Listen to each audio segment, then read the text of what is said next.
That was the final shot of Sons of Anarchy.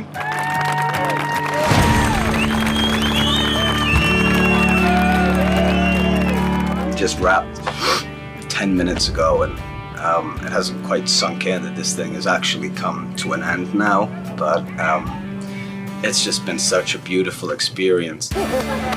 Looking back over the show, I do feel really proud of the work that we've all done, and I think that we set out to create something special, and I think we've achieved that. Let's get our squeeze on in. Come on. But I think I'm gonna wake up tomorrow with a kind of a big hole in my soul.